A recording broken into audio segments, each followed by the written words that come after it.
ومن معرض الكتاب، وكانت مفاجأة وجود الفنان الكبير الجميل أخويا وصديقي الأستاذ عادل عمار. ده انا اللي مبسوط انبساط ملوش حدود يا استاذ. انا مش ناقصني غير حاجه واحده بس، اللي هي اكله السمك اللي حضرتك بتعزميني عليها. أوعدك. انت فوق راسي يا ست الكل. منور بورسعيد. ده انا اللي سعيد ومبسوط ان انا موجود في بورسعيد، ارض الثقافه والجمال والفكر والابداع. لا لا لا لا، بورسعيد ده موضوع تاني يا استاذ. بورسعيد دي اللي ينتسب اليها، يعني مش عايز اقول لحضرتك ده مكسب كبير، دي جنسيه تانيه. انا بورسعيد بالنسبه لي جنسيه تانية خالص، جنسيه جميله، واخده بالك؟ لو يهتموا بيها هتبقى من اعظم محافظات مصر. لا السنه دي في بصراحه يعني حركه ثقافيه خرافيه ومفاجاه لينا احنا نفسنا اهل بورسعيد. بس انا النهارده بتكلم بالتحديد عن مفاجاه تانية، ان حضرتك بتكتب وان حضرتك موجود في معرض الكتاب وبتنشر كتاب. ده حقيقي. كلمنا بقى عنه، لان دي نقطه انا ما اتكلمتش عنها، ما كنتش اعرفها قبل كده. والله بص حضرتك، لا احنا لو تفتكري احنا اتكلمنا انك عادل العمار ده مؤلف وممثل، بس خدناها بسرعه كده. وقلت لك ان انا قرات اكتر من 300 سيناريو، بحكم ان انا كنت بشتغل في شركه انتاج سينمائي، وكان متولي مساله قراءه السيناريوهات وكتابه ملخصات علشان يبدي الراي الاخير ليها صاحب الشركه. فبالتالي تولدت داخلي ان انا اعرف اقرا كويس جدا سيناريوهات سينمائيه، وبقت شفت مدارس مختلفه بتقدم لي سيناريوهات، فعرفت هذه المدارس. وبعدين انا كمان بس ازيد، لان انا عندي مكتبتي بقرا في علم النفس والفلسفه والتاريخ والادب، فبالتالي انت بقيتي بتحملي جواكي يعني جامد جدا.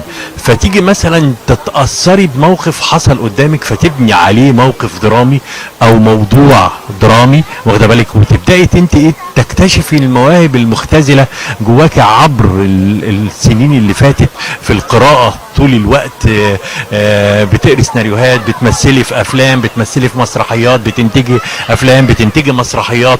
الله، طب ما تجرب نفسك في الكتابه. فجربت، فلقيت نفسي الحمد لله بشهاده الناس، لا ده انت شغلك كويس، انت بتالف بشكل كويس جدا. فطبعا اتعرفت بالاستاذه يعني سامي الوهيبي، صاحبه نشر دار نشر الوهيبي، تشجعت ليا، اديتها الكتاب، اعجبت بيه جدا وقالت لي هطبعه لك. بدات بقى هنا مساله الايه، اني انا طب اطلع بقى كل اللي عندي ويطبع بقى باذن الله تعالى. حتى كمان انا يعني كلها ايام، والكتاب التاني بتاعي هيبقى موجود، واخده بال حضرتك، وان شاء الله ستتوالى بعد كده بقى. وكمان في الروايه بقى، مش افلام بس، سيناريوهات ولا مسرحيات فقط، روايات كمان باذن الله. بدات بايه؟ اسم الكتاب ايه؟ باركنج. ده حادثه ليله راس السنه، اني رجل مهتز نفسيا او شاب مهتز نفسيا معجب بواحده وخطفها ليله راس السنه، انت فاهماني؟ فالفيلم كله بيتكلم عن ليله، يعني من الساعه 12 بالليل لغايه الفجر الصبح، بص على توقيت معين.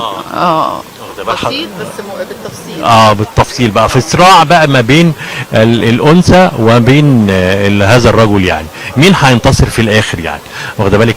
انا مش عايز احرق الحكايه، لكن انا شايف ان الست هي اللي بتنتصر في الاخر في كل المواقف. دلوقتي الست بقت ست قويه، ما بقتش يستهان بيها، ما بقتش، لا، ست دلوقتي بسم الله ما شاء الله عليهم، لو حاطه حاجه في دماغها عاوزه توصلها بتوصلها. انا فرحانه ان دايما معايا انا امل بيبقى حصري عادل عمار، واول كتاب وفي بورسعيد ومع استاذه سهام الوهيبي. طبعا ده انا اللي محظوظ بيكم يا استاذه، انتوا قامات كبيره قوي، بكلمك جد. انا ببقى فرحان معاك. شوفي حالتي النفسيه دلوقتي وانا موجود في بورسعيد، وحالتي النفسيه وانا موجود في القاهره مختلفه تماما. ليه؟ مش الزحمه وبس، انت عايشه في براح. يمكن انت كبورسعيديه شايفه بورسعيد بشكل وانا شايفها بشكل تاني، انت ممكن تكوني شايفه العيوب، انا مش شايفها، انا شايف كل المميزات بتاع بورسعيد. ان حضرتك تشوف الحلو بس مننا.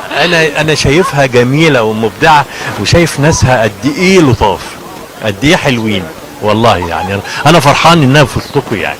نورت بورسعيد، ودايما يا رب كده لقاءات ولقاءات ولقاءات، واحنا لنا ميعاد ان شاء الله متفقين. ان شاء الله مع اكلة السمك طبعا يا ست الكل.